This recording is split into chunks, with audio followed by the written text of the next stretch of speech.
अच्छा जी, ये मेरी पहली वीडियो है।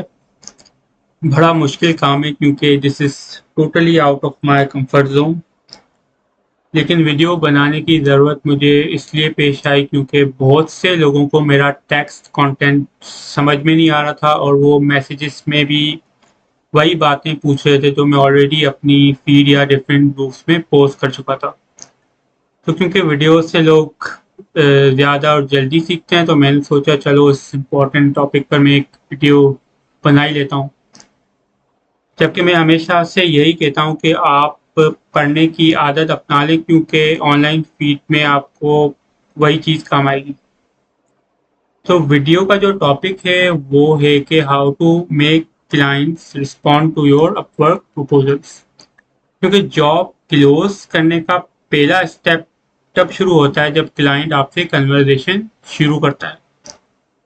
जो मैं स्ट्रेटजी यूज करता हूँ और जो मैं ऑन डिफरेंट ओकेजन्स पोस्ट भी कर चुका हूँ, उस स्ट्रेटजी से मेरा रिस्पॉन्स रेट तो 100% रहा है, चाहे आप यकीन करें या ना करें। वो स्ट्रेटजी जो है बहुत ही सिंपल है। आपके प्रपोजल्स के जो शुरू के 230 कैरेक्टर्स होते हैं, क्लाइंट को सबसे पहले वो नजर आते हैं और आपको उन 230 कैरेक्टर्स में ही क्लाइंट की अटेंशन ग्रैब करनी होती है।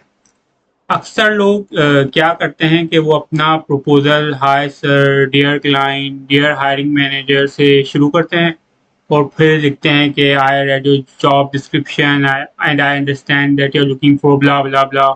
या वो लिखते हैं कि I came across your project and I found it very interesting and I am confident and I can do your project etc etc। जितने भी प्रपोजल्स मैंने अभी तक पढ़े ना, मेजॉरिटी लोग ऐसे ही लिखते हैं।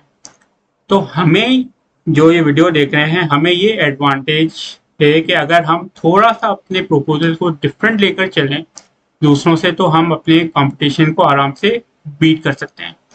अच्छा, डिफरेंट कैसे चलना है? बहुत सीधा सा काम करना है आपको क्लाइंट की अटेंशन गेन करने के लिए।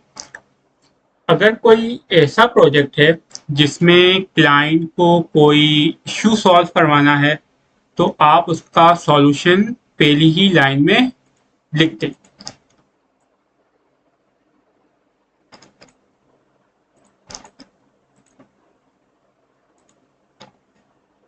लेकिन आपको पूरा सॉल्यूशन नहीं लिखना, सिर्फ क्लाइंट को हिंट देनी है कि ताकि उसे ये फील हो जाए कि हाँ, ये बंदा दूसरों से डिफरेंट और नॉलेजेबल लगता है, चलो उसका प्रपोजल ओपन करके देख लेते हैं। अगर ऐसा प्रोजेक्ट है जो आपको स्टार्ट टू एंड करना है, तो आप पहली लाइन में क्लाइंट से प्रोजेक्ट के रिलेटेड कोई सवाल पूछ लें।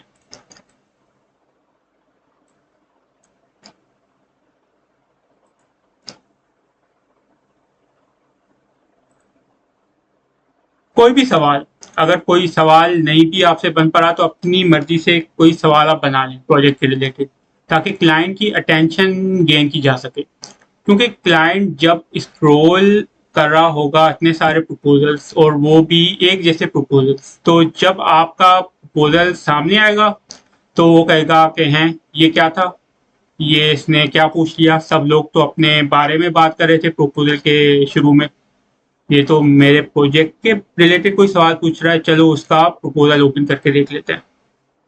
तो आई होप कि अब आपको बात समझ में आ गई होगी। अगर आप मेरे प्रपोजल्स पढ़ना चाहते हैं तो आप ये दो बुक्स जो हैं वो फ्रीली डाउनलोड कर सकते हैं। और अगर आपको प्रपोजल राइटिंग में कोई हेल्प चाहिए तो आप मेरा ये free AI proposal writing tool भी यूज कर सकते हैं, ये यहाँ पे है।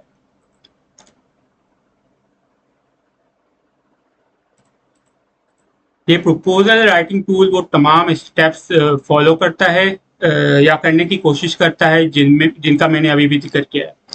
तो जिस तरह मैं प्रपोजल राइटिंग करता हूँ उस हवाले से मैंने आपको अभी सब कुछ बता दिया, और मुझे उम्मीद है कि अब आपको कोई परेशानी नहीं होगी अच्छे प्रपोजल सीखने में। तो वीडियो को आखिर तक देखने का बहुत बहुत शुक्रिया। I wish you all the best.